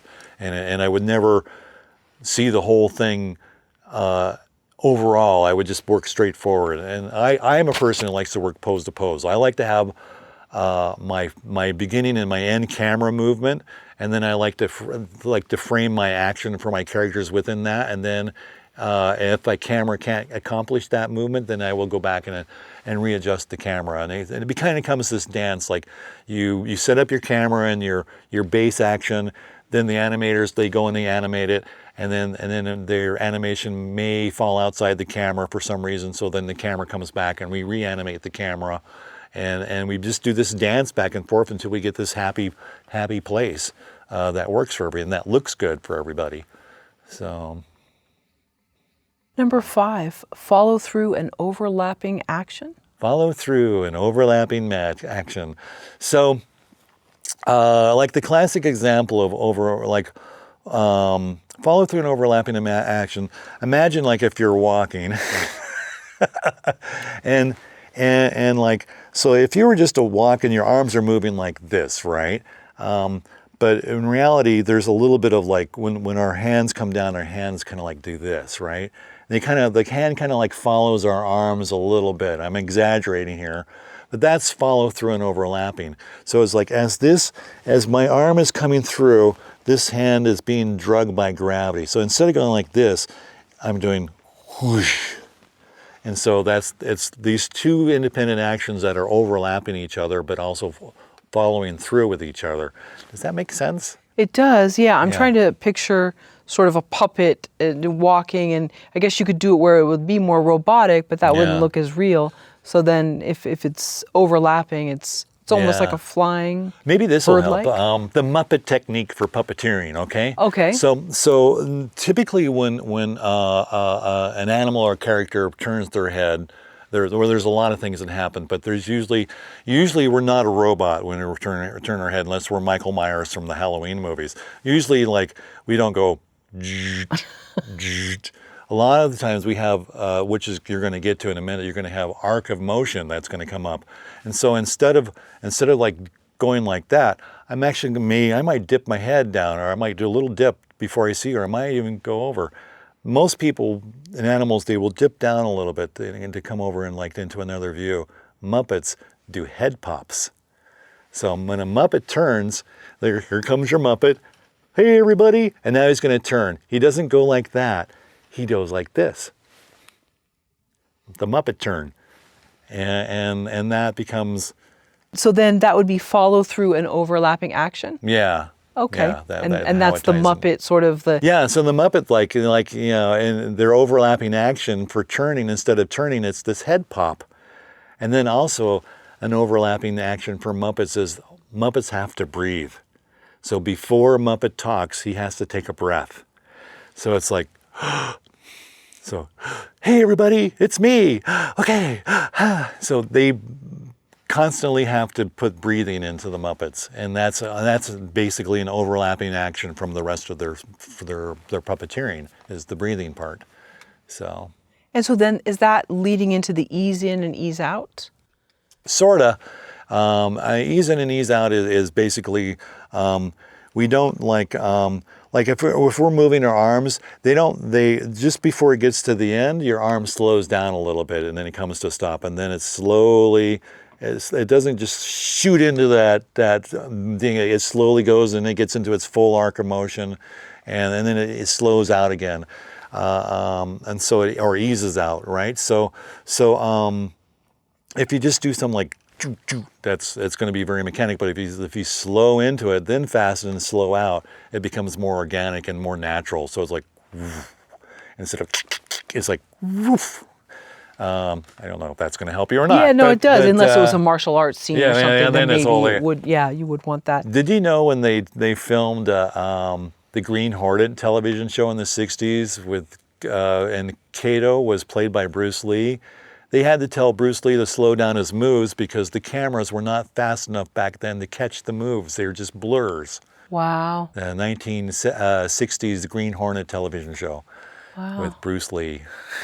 That's fascinating. Anyway, but with puppets. Tangent trivia. No, I love it. It's great. You could have your own trivia show. That would be good.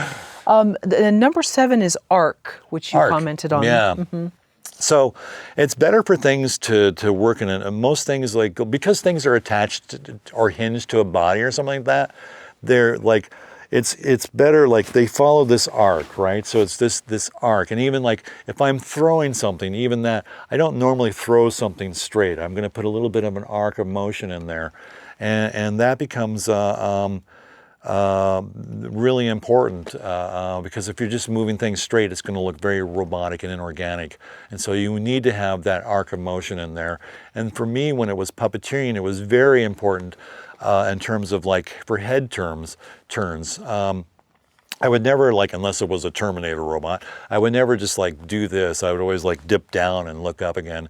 And also in referring back to overlapping action, a lot of like the eyes lead the action. So if I'm here and I'm going to look at you, I'm looking at you first, and then my face is turning to catch up with you. Now, if I'm going to go too far, a lot of times I blink, and that's like a new camera setup, right? So like I'm looking here, and as I turn my head over here, I will unconsciously blink, and then now you're my new camera setup. And we do this subconsciously all the time in real life. Like let's say you're going to go meet Dave at a bar, right? And you walk into the bar. There's a big crowd scene, and your eyes, the first thing it is, you see the entire bar, right? But then you see Dave at the counter, and he's waiting for you. Now your camera changes. You went from a wide shot to a telephoto shot. And when you go back in your memory, all you're going to remember is like you saw that wide shot, but then you saw Dave, and you focused on Dave, and that was your whole focus. And that's your body camera doing it, and that all works into the way we animate and with the overlapping action and the stuff like that as well. Kind of ties into that. Yeah, and then I saw nothing else, just Dave. Right? And it's really great because you can, filmmaking wise, we can really play with that. You can go into like temporal stuff and mess with time and stuff like that. Sure, and then like my focus is just like the bar doesn't exist or whatever the scene is. And you know what? Like a really great example of that, the bar scene in Terminator, when Lyndon Hamilton's sitting in the bar and Michael Biehn is sitting at the bar over here, and then Arnold comes in, and everything's done in like these long shots, and you see these shots like you see Linda in the front, but there's these people passing in front of her, and it's like your eyes blinking. And when people walking past her, James Cameron used those to cut, and there's this hard throbbing music through the whole thing. But then when all of a sudden, when the Terminator comes out and everything goes into slow motion, the music goes away and turns into this long weird blur thing. And time changes, and it's a really cool effect, and he nailed it like that. So okay, sure, sorry. And well, timing is coming up, but secondary action. Secondary actions, yeah. So that's kind of like, wow, how do you explain a secondary action? Let's say, for instance, like I have a Santa's sleigh, and it's flying through the air, right? But on the end of Santa's sleigh, I have tassels, and those tassels are swinging back and forth because of the movement of the sleigh. And that's basically a secondary action from that sleigh in the most primitive form. It gets way more involved with that, but I don't know that I could explain it any better than that. Sure, but that gives it sort of life and motion. Yeah, having that little it just extra detail. keeps things alive, yeah. And then timing. Timing is key. Timing is key. And that's really hard. And so timing, obviously, we need to look at everyday things like how many frames does it take to go and grab a cup, and then how many frames do we hold that cup before we bring it back to take a drink. So figuring out that timing is pretty crucial. And when we first started in CG. We had all of these 2D animators and stuff, right? And they were really good with timing, but then we discovered a gold mine of 3D timing specialists, stop motion people. They were geniuses when it came to timing and stuff, because they were doing it in 3D, and if you screwed up, you had to start over. And so if you look at our dinosaur movie where we were pioneering 3D stuff on Disney, you'll know most of the animator crew came from movies like Nightmare Before Christmas and James and the Giant Peach. They were all stop motion animators that we recruited, and we trained them in CG, but they already had the timing down from the stop motion world. And so, and I think that was one of the interesting things that it's semi-related, but not quite, that a stop motion person taught me was that it's great to have failures doing things, like in terms of like let's say I'm going to open a door, and I could just go and I could grab that doorknob and open the door. But what if I miss the door? Because it happens, right? Maybe I go and I go, oops, missed the door, now I'll go grab there. Putting in those little human failures, like those little bits and pieces where we don't quite get it right, but we have to do it, that makes it more organic and more believable and more human. and I think it's really good. It's like if I'm opening something and something falls on the counter and I have to pick it up, that's great. That's adding a little bit of a secondary action as well. So Okay, so don't make your character, your puppet, too perfect. don't make them fumble. flawless. Keep them Exaggeration? Exaggeration, yeah. That was something that really came important when I was wearing monster makeup appliances. Exaggeration became very important. But in terms of animation and like in Disney, they teach you to, if you're going to smile, here's a smile, right? But let's do the biggest smile you can possibly get. And they said it's better to exaggerate a character and then dial him back in than just trying to keep pushing him out until you never know. It's better to take him way too far and then dial it back in. So over exaggeration is great, but it also it helps project our intentions and tell our story over exaggerations. Like if someone's like but if that guy in the animation, he gets this big evil smile, like, and then he kind of overdoes it, now you know his emotions and you know his intent, and that's really important in an animated film.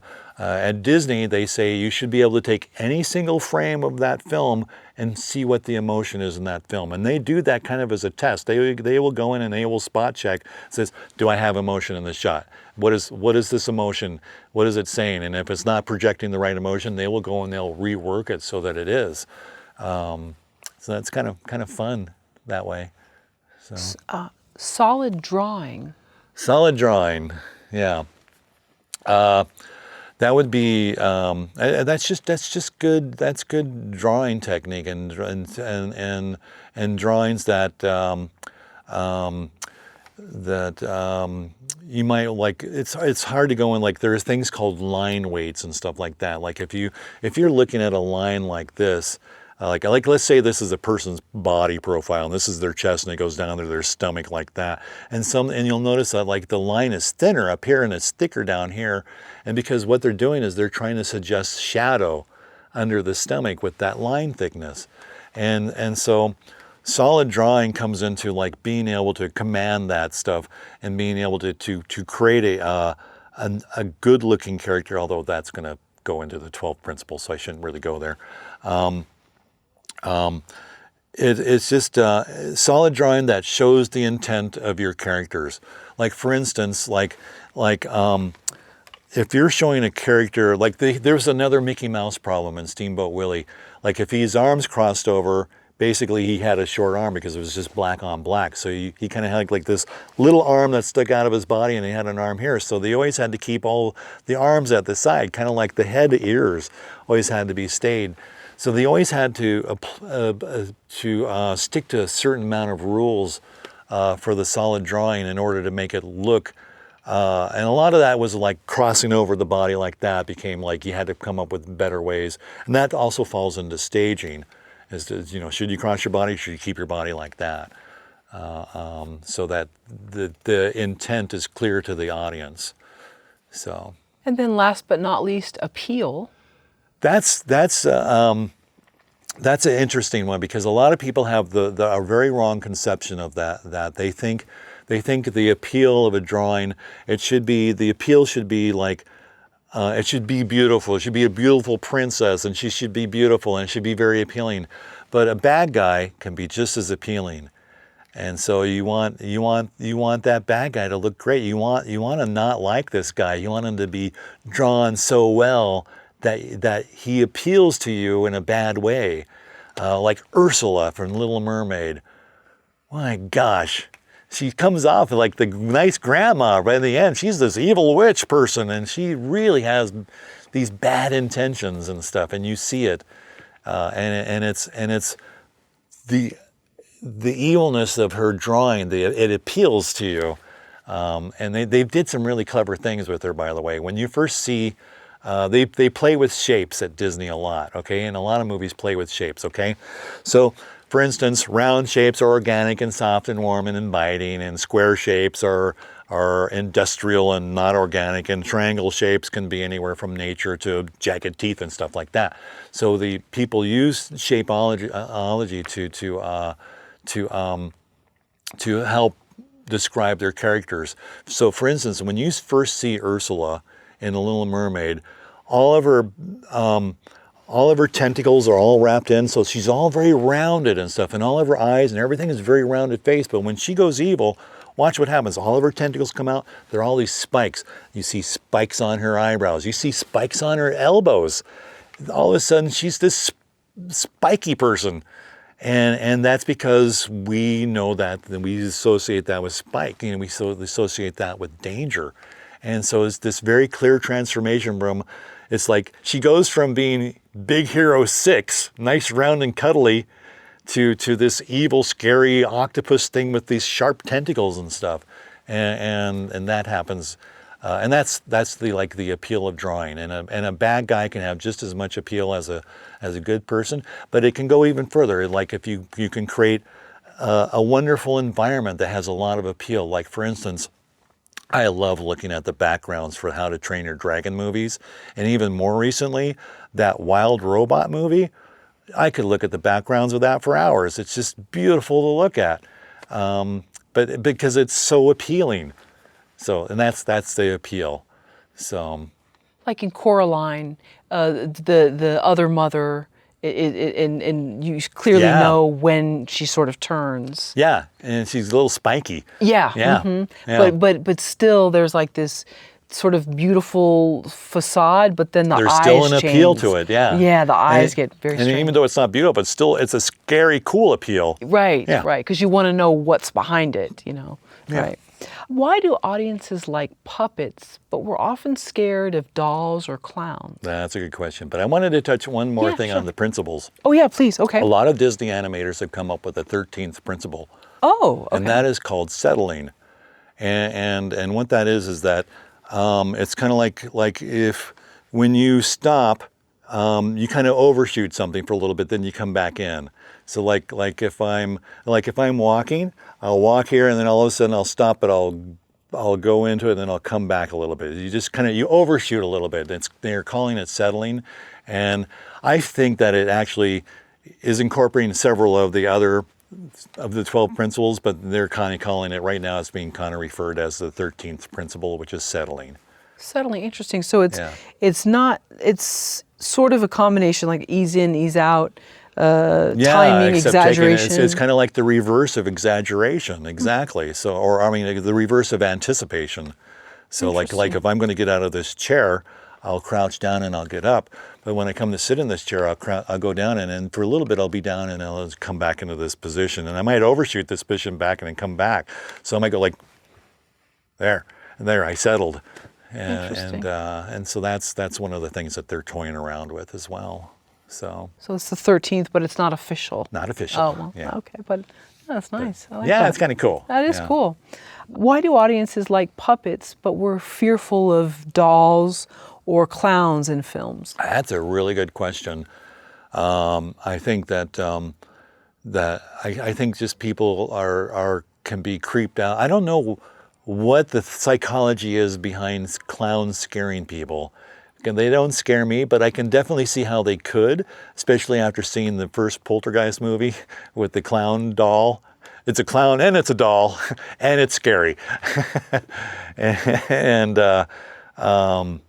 Yeah, so I'm not sure what the real psychology is there, but I think it's unsettling I think when you see people in clown makeup, it's hard to see what their intent and their emotions are, because the clown makeup is masking it, and I think we've all had. I think the world is filled with negative clown stories and stuff, so I think that feeds on it. But I'm not really sure. The thing about puppets I find interesting is with young children and puppets. And it's not so much in making movies and stuff, but for 27 years I would build these big elaborate puppet shows, and then have Kermit the Frog come out on the puppet show and give away the candy to the kids. And And so I did everything. I did like the Pride Rock from The Lion King, and I did like haunted houses, and I did the Titanic and rocket ships and all these different things. And every year, Kermit the Frog, hey everybody, here's your candy. And I would make a little candy chute so that like instead of like giving them to the kids, they could put their bucket up to the chute and you would run the candy down the chute. And it was very popular. But what I noticed with little kids that are below like 7 and below, they all want to punch the puppet. It seems like there's some primitive dominance thing with young children where they feel like some of them feel like they must dominate. I don't know what it is. I don't know what the psychology is behind it, but that for 27 years I watched this happen every year with young children having this weird, irresistible thing to come up and punch a puppet. So dolls and clowns, maybe it's just because they've been featured in so many movies that we just associate that. Yeah, and maybe there's so many of those like old dolls that they really incorporate the uncanny valley experience. There's some dolls they look enough human, but they're not human that they're creepy. And especially like the old-fashioned dolls, some of those are super creepy looking because they are so well done and they have those beautiful glass eyes that are very realistic, but something's not right about them. They're still a doll, and that's unsettling. And it's called the uncanny valley. And it was first thought of by this Japanese scientist, like in 1971. He noticed that as we try to make things more human looking, the more and more they get away from being human looking because we miss out on little things. Things like, for instance, the reason James Cameron decided he could do Avatar was after seeing Gollum on Lord of the Rings. And it was all because they had perfected the little water on the bottom of the eyes for the Gollum. And he said, okay, we can do that now. We can have realistic stuff. And that was kind of like that breakthrough to get past the uncanny valley. But when you do stuff like Gollum, who deliberately has big eyes, you look at him as a fantastical character, and that doesn't bother you because you know he's not a human, so the uncanny valley doesn't come into play. But with movies like The Polar Express, and you start watching the characters in The Polar Express, and you see how there's something wrong with the eyes. They're a little bit dead or something. That's the uncanny valley, and it makes you kind of creeped out because something's wrong. Something is trying to be human, but it's not. What 3 movies can teach an aspiring filmmaker the most about story? Oh, wow. And I realize I'm limiting it to 3. Wow. If you want to pepper in a few more. Most about stories. Well, gosh, I would have to pick like a really clever detective story for one of them, like a Hercule Poirot type of story, like an Agatha Christie story, to just show how cleverly stories can be woven together and misdirecting at the same time. I think, and there's so many avenues, like on like an Agatha Christie type of movie, like a Hercule Poirot. I can never say his name right. I get teased about it all the time. But I think that's or maybe like a good Sherlock Holmes, something that involves a good plot with twists that you have to pay attention to. I think that's good for telling stories. I think that of course, there's always the classic stories that that have the classic story, the structure. Like, there's the guy who doesn't want to do anything, but there's some inciting incident in the beginning of the movie. Now he has to go on this hero's journey, and it becomes this 5-act story structure. So, there's all that. But gosh, if I were just to go with I would just go with my favorite movies for my stories. Like, my favorite movie of all time is Alien, and I think it's visually nice and told in a visual way. I think that you don't necessarily need to tell a story with words. You can show it, don't say it. That's why WALL-E is genius, and also why this Wild Robot kind of hits the marks there too, because it's all being shown to you and not being said, it's shown in visual exposition, and I kind of enjoy that in a movie. And then my follow-up was the most about visual effects. Most about visual effects. Yeah. Wow. I would definitely, for visual effects, because they run in like, for me, they like run in like two gamuts. I would tell everybody to go watch The Hobbit and the Lord of the Rings movies to look at some of those visual effects and how they create like sort of real world visual effects and how they did that. And because they wasn't all CG on the Lord of the Rings, there was a lot of miniatures used. Like for that big flooding, that was all miniatures and stuff, which was really cool. And so I think it's a nice blend of what you can do with all the different visual effects together. And then on the other hand, I think visual effects stories that seamlessly hide the visual effects and you don't know that they're visual effects are good movies to watch. Like if you watch a movie like for instance Pearl Harbor or one other movie, you know, there's so many, they made Pearl Harbor look like it was 50 years ago, and nobody knows that most of those shots are heavily matte painted, and that there's maybe just the area that the soldiers are standing on is the only actual thing, but the rest of the stuff is all a matte painting, but no one realizes it. And they do really clever things like there's this one scene where like there's this group of people talking in the background. There's this building that was there during the actual time, but the building's completely different paint job, has different decals on it.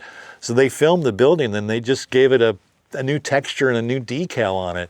And no one's like, they just go building, okay, and it's so seamless, and those are the best ones. And it's funny because I have a student that's all he wants to do is what he calls seamless effects. So like on his thesis, he goes out and he shot the street, and then you see now in the corner now there's a mailbox. A U.S. commercial mailbox, and it looks like it belongs there. And you look at it and you go, yeah, okay, it's just a shot. No one would ever know that mailbox is fake. So I like seamless effects like that as well. So. What about something like Labyrinth? Labyrinth, yeah. I could go on. I could go gosh golly about Labyrinth just with the guy who juggles the crystal balls all day long. That was so amazing. And did you watch the behind the scenes of Labyrinth? The guy, David Bowie has these like three, and he's like constantly rotating them. And the guy that's doing them, he's like crouched down under like this, doing them like that, without even looking. And like, that's talent. But I love that. I love, one of the things I liked about Labyrinth was a technical thing from a puppeteer's point of view that no one will ever notice. Unless you worked in the industry and you knew those people and they were puppeteers. But the Labyrinth was one of the first times, to my knowledge, that they built modular monsters. So they built like, they had like a central post going through the monster's head, the character's head, and they would have like one sandwich layer would be the eye mechanism, one would be the mouth mechanism. Now let's say the eye mechanism broke. Unscrew the head, pop that out, pop a new one in, off you go. It was very clever, like to have modular mechanics like that. And then they redid that idea with a TV show called Dinosaurs. But I thought that was, on that end, I thought that was very clever stuff. So. Why do most people give up in the film and television industry? I think they become disillusioned. I think some people, like what I'm seeing right now in the effects world, I see people who came into this like 5-6 years ago and they enjoyed a very steady employment for 5 or 6 years, and now they're unemployed, and because the industry is kind of in flux right now, definitely because there were a lot of things that have happened the last year, you know, the strikes and, you know, and everything, and COVID before that. And I feel that some people, they just feel like, some of them feel like it's not going to rebound back, and they feel like that they get tired of having to hustle for a job. You know, like it's like you work for a couple of months and now you got to go get another job. And I think that burns people out after a while. I think some people just don't. I think some people just I think some people want a job and they just want that job to be permanent for the rest of their life. And that's definitely not in the movie business. Everything is, we're all kind of what they call migrant film workers. and because we just go from one film to the other, right? And I think it was easier for us in the 80s that we knew that we would do projects and they would only last for a couple of months, or maybe they'd last for a couple of months longer, because effects movies had longer timelines back in those days because we were still figuring things out. And so they gave us more time. And so like Poltergeist 2, we worked on that for a little over a year. And nowadays, you'd probably get like 3 or 4 months to work on a movie like that. I think people they get in here and they get a job, and then their job is ending, and then they don't know what to do, and they find a hard time getting another job, and they get tired of it. They get tired of that constantly having to look for work and stuff from time to time. I think that might be part of it. I don't know. So.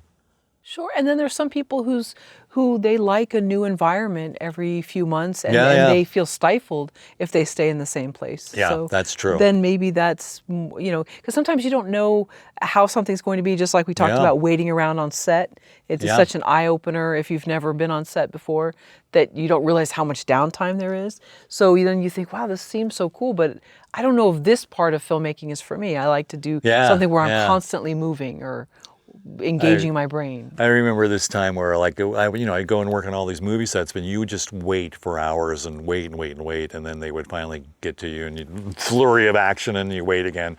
And then I thought, one day, one of my friends invited me to go watch a taping.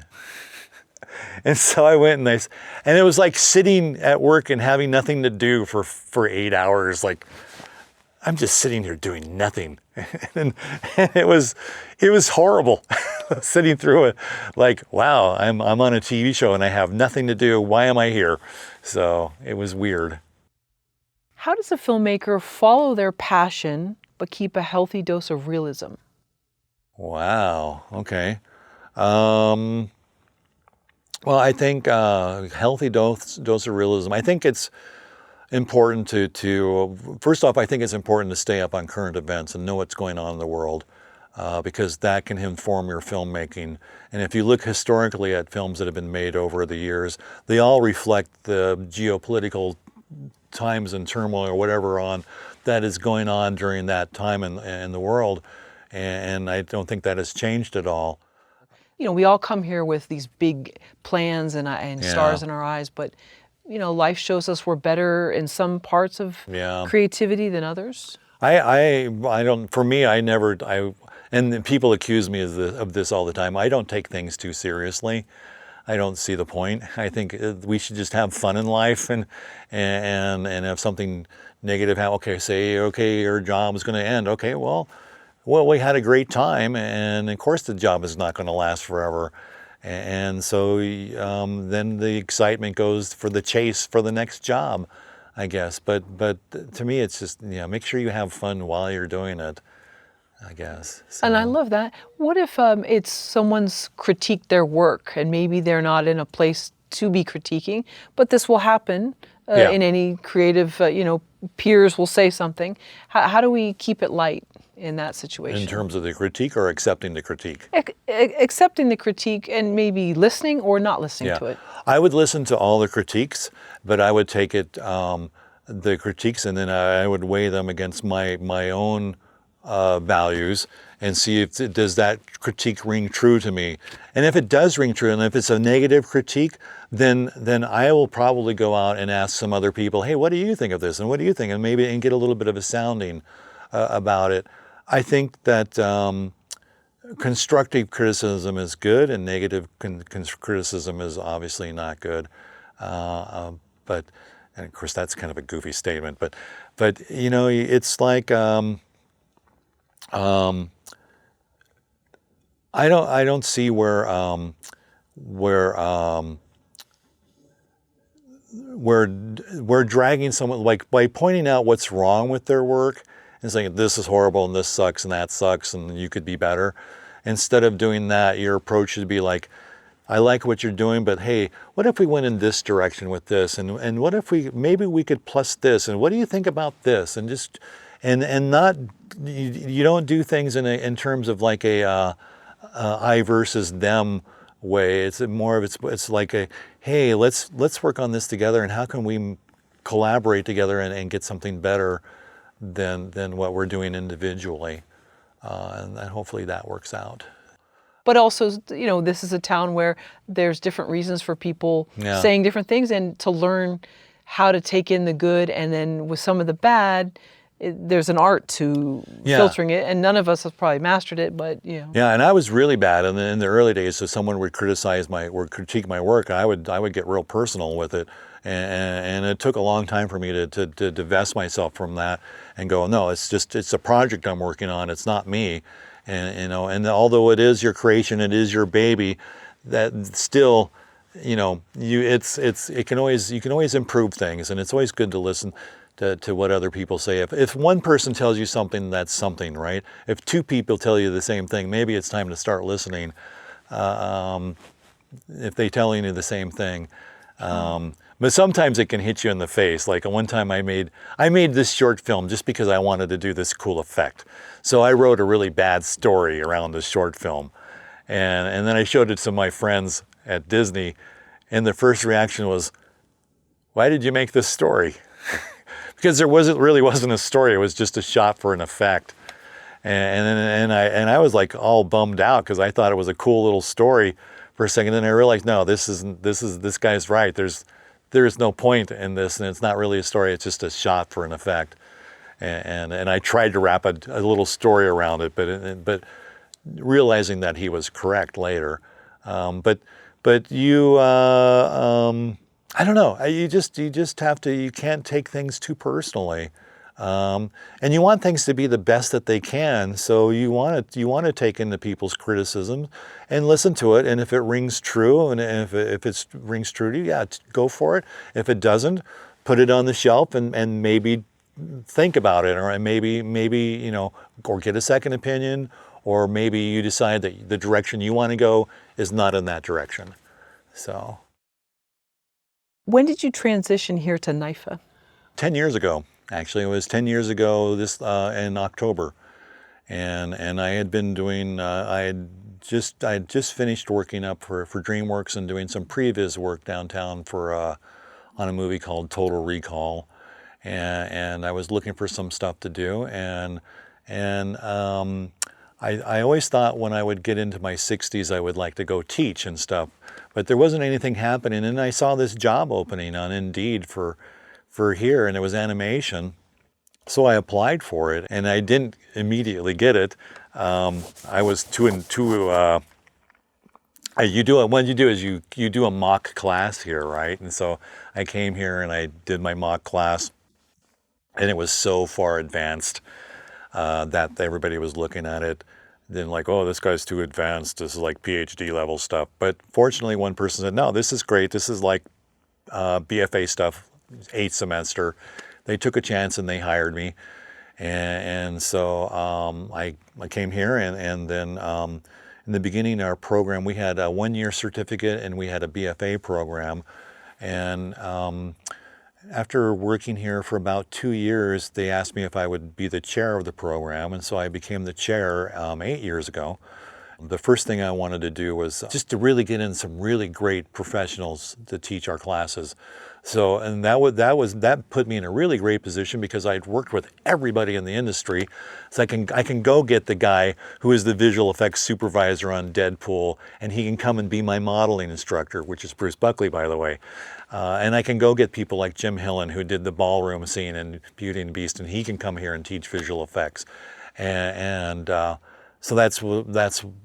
that was a really great opportunity just to get really great instructors here. And so the department was doing okay, but then once we got everything kind of in place, it started growing. And then finally, Dan came up to me, wow, I don't know, 6-7 years ago, and said, hey, would you put an MFA program together? So I spent 1.5 years and created an MFA program based solely around, a lot of it was based in conjunction with the Visual Effects Society and how their operations work. So I wanted to make sure that, since that's kind of like the group here in the business that kind of like sets the standards for visual effects as a society, I thought, let's make sure that we're on the same page. And so I built the program around using that as like kind of like my Bible to make sure that we were all on the same page. And then I've been running that program for about 4 or 5 years now, and I've been pumping out people and been really, really lucky. These people are going out and they're getting jobs, and some of them are going out and getting good jobs right away, which is shocking. I had one Korean guy that did my class. He was a really amazing animator. The day he graduated, he got a job at one of the biggest game companies in the business, and as an actual animator, which never happens. Usually, when you become an animator, you be like an assistant animator, and then you work your way up. He went straight to like main character animation. Oh, wow. So there's that. So. But yes, we have a 1-year certificate, a BFA program, which is a 4-year program, and we have an MFA program. And we'd like to do everything. It's like the motto of this school is that we are a very hands-on school. And that's why I love teaching classes like motion capture, because motion capture, unlike a lot of stuff you do in CG, it is very hands-on. You know, we're putting on suits and we're interacting and we're directing people, and I think that's really cool. And I try to bring that into like other classes, like we have classes that are designed for teaching people how to do data wrangling and gather information on set. And so we go out and they actually have to, you know, we go out and we set up shots and they have to go get their tape measures and go take measurements of the set and actually do all this hands-on stuff and write it down so that we can put that in the computer later. And you know, just trying to run them through everything that I've done for the last 40 years. And like, okay, we did this. Well, you needed to be able to do that. So, and so that's kind of the philosophy. So. What classes do you teach here at New York Film Academy in Burbank? Wow. So I teach a class in Python coding for animation. I teach a class in matte painting, digital matte painting. I teach a class in visual effects, and I teach, there's a shooting and acquisition class. So that's where we go out and we learn to get all the measurements from sets and stuff and bring them back and put them into the computer. I also teach a class in pre-visualization because I worked in previs for a number of years. And I think that's a very unique field unto its own, especially because previs companies are famous for hiring people right out of school. So if we can train a person to be a really good previs artist and have those good habits, they have a better chance of getting hired in those.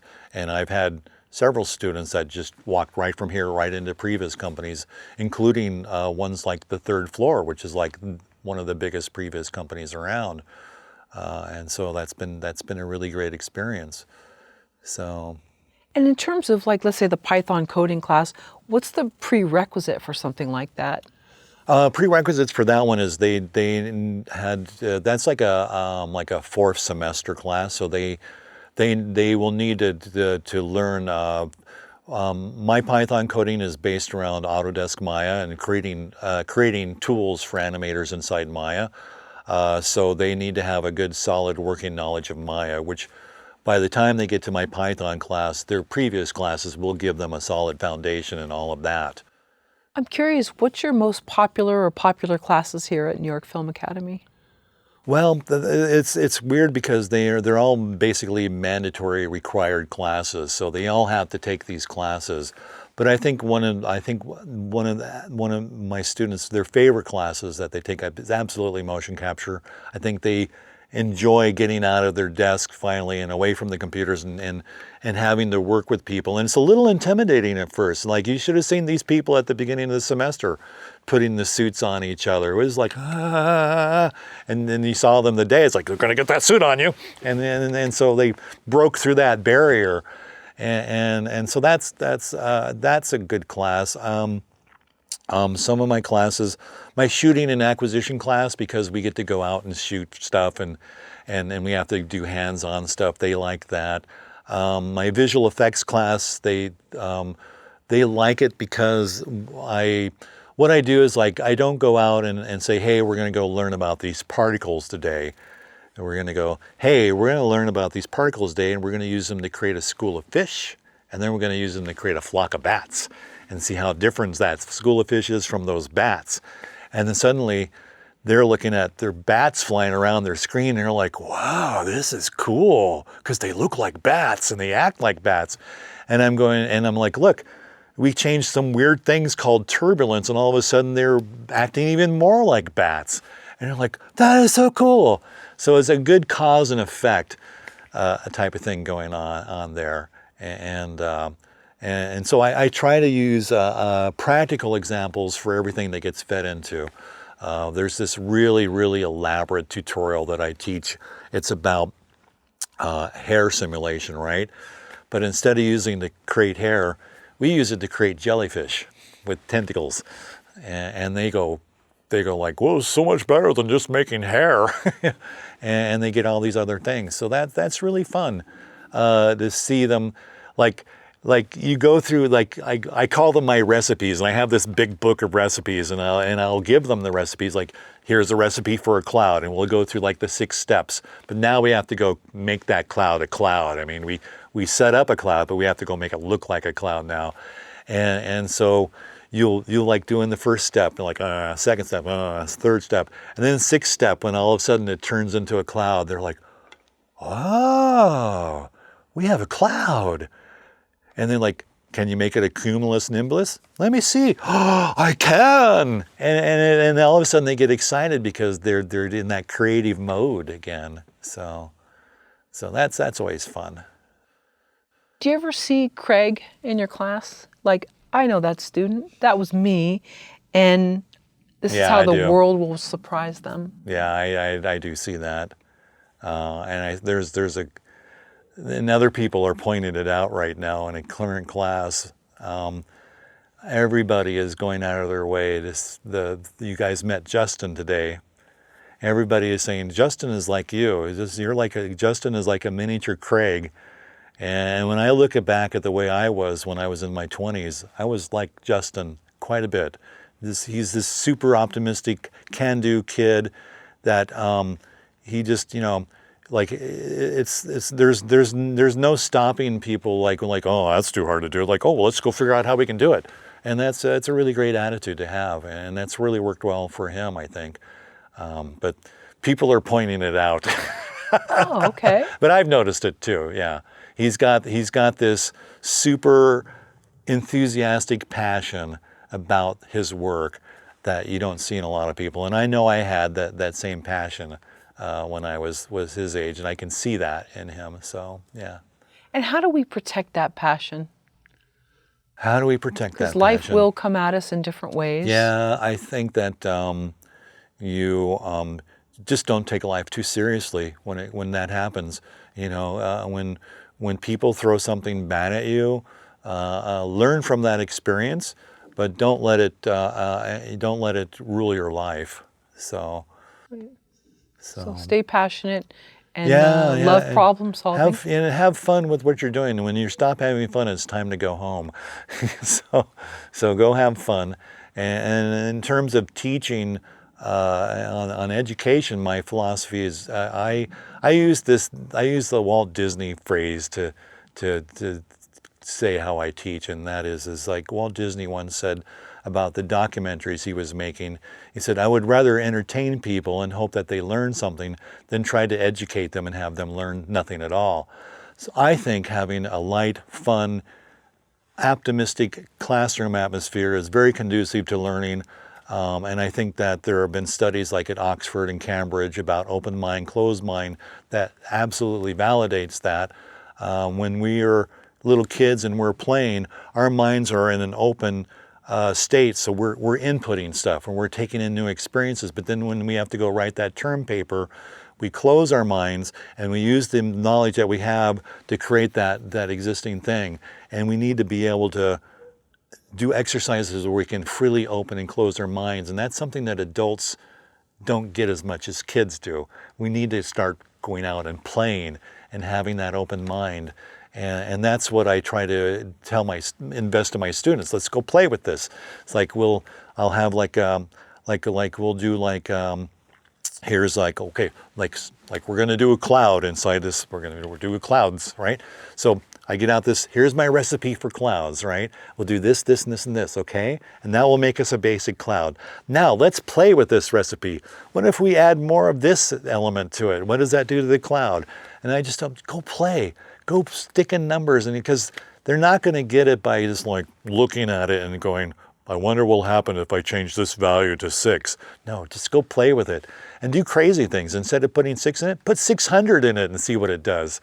I mean, really explore and have fun, and then come back and you can use all that information. You will learn a lot more by goofing around and playing than you will by being serious and just doing that little incremental stuff. So anyway, that's my story.